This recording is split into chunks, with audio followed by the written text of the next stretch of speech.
श्री स्वामी समर्थ मित्रांनो, लक्ष्मी प्राप्तीसाठी सोपे उपाय। रोज सकाळी पूजा झाल्यावर घरात शंख फुंकावा, घरात लक्ष्मी चिरंतन नांदेल। रोज सायंकाळी पूजा केल्यानंतर घरामध्ये व्यावसायिक ठिकाणी शंख अथवा डमरू वाजवावे, त्यामुळे घरातील दारिद्र्य निघून जाते। लक्ष्मी प्राप्तीसाठी पिठात थोडी साखर मिसळून ते पीठ मुंग्यांना खाऊ घालावे। लक्ष्मी प्राप्तीसाठी सर्वांत प्रभावी मंत्र ओम नमो विष्णवे नमः। जेथे भगवान विष्णू तेथे महापतिव्रता लक्ष्मी असणारच।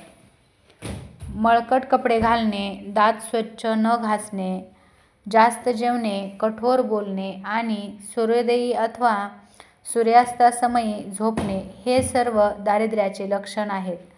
लक्ष्मी अशा लोकांकडे टिकत नाही। लक्ष्मीची पूजा किंवा आराधना करताना साधकाचे तोंड पूर्वेकडे किंवा उत्तरेकडे असावे। लक्ष्मी प्राप्तीसाठी घरात अन्न व दूध झाकून ठेवावे। उंबरठ्यावर लक्ष्मीची पावलं चिकटवू नये, कारण त्यावर आपली पावले पडणं योग्य नाही। व्हिडिओ आवडला तर एक लाईक नक्की करा आणि चॅनलला सबस्क्राईब करा। धन्यवाद। श्री स्वामी समर्थ।